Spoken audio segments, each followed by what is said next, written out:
Here are 5 reasons you suck at X Rank. Stay until the end to hear the most important tip that can turn you from an X Rank failure to a top pro player. Numero uno. You joined X Rank as soon as you hit S+. Although there is nothing wrong with this, it does mean you're joining with the minimum amount of skill and experience required. Just imagine you spent 3 months learning how to play the piano, learn about 10 songs, then decide you're going to start offering piano lessons. The reality is, you just wouldn't be able to teach properly because your students will ask questions that you had not even thought of. And X Rank is the same. Hitting S+ rank and unlocking X Rank is definitely something to be proud of, but the majority of players that jump right into X Rank are simply not ready for it. There is a major jump in skill between S+ rank players and X Rank players. In all honesty, most players can reach S+ rank if they purely play Anarchy and are a team player. But those same players will then join X Rank and complain that they can't get above 1600 power. I am also guilty of this. Since unlocking X Rank, I've not played a single S+ rank battle, and I don't intend to. I will recommend that any players who have unlocked X Rank should aim for S+9 rank before pushing into X Rank, as this will start showing you the skill needed to climb X Rank. In Splatoon 2, this was the minimum requirement before playing X Rank, along with an X power of 1900 to 2000, which is much higher than the average X Rank player in Splatoon 3. Number 2. You do not have the right gear equipped. I'm not going to sit here and tell you that you need this exact gear for your exact playstyle, but you need to understand that having the right gear can give you an edge against your opponents. If you're running 9 sub-savers, but your sub is a mine, maybe it's time to change that. Or maybe you keep super jumping into battle, but the opposing team can see where you land, and splatting you, well, running stealth jump could be a game changer. It's worth spending just 5 or 10 minutes looking at what gear the pros are using for your kit and playstyle.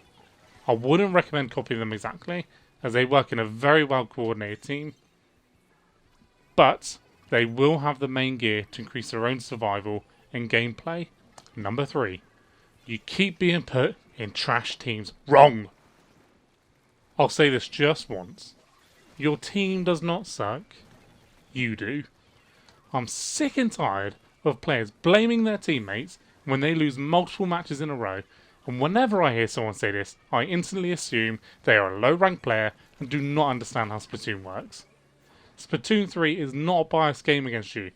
Your team is picked to be a balance based on all of the skill ranks and type of weapons used, along with some other factors. Both teams should have the same relative skill and be fairly equally matched.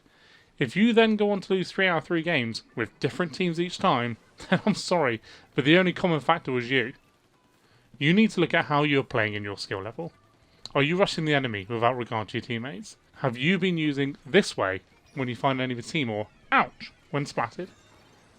The best way to play better as a team is to become a team player. If you can see that your team is pushing, join them. If a teammate is struggling in a 1v1, then make it a 2v1, even the odds. The longer your team is on the map and playing together, the better your odds of winning. Now on to point 4. You tilt worse than the mirrors do on Gelato Beach in Super Mario Sunshine. You can't help yourself. You've lost 3 games in a row, you're down 50 power, you're bound to feel upset, annoyed, maybe even disappointed. But the moment you start letting negative emotions fall into your head, you've already lost the next game. A lot of people neglect the mental state they are currently in and assume that pushing through it will resolve the issue and make them play better. But in reality, you lose way more games, you get worse, and then you start hating on the game you once loved. Pro players do not let their emotions rule their game.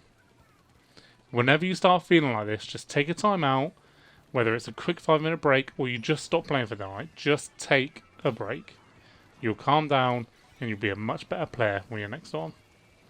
Even better though, not to tilt in the first place, but that can be easier said than done. Start looking at the signs of when you're starting to tilt. Is it because you're splattered over and over?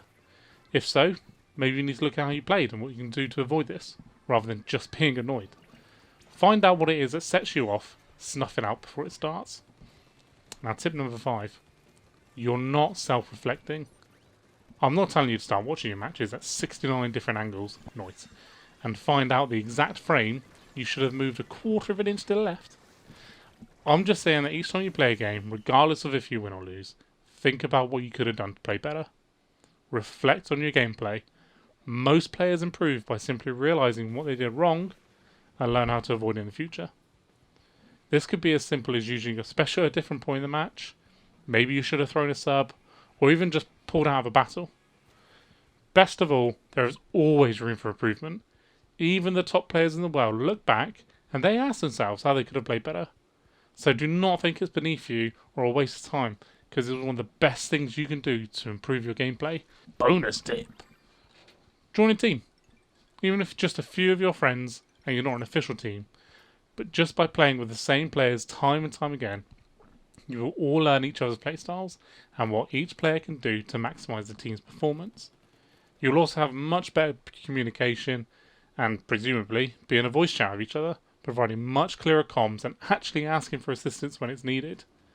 But hey, I'm not a pro player, so share any tips you have in the comments below and keep splatting.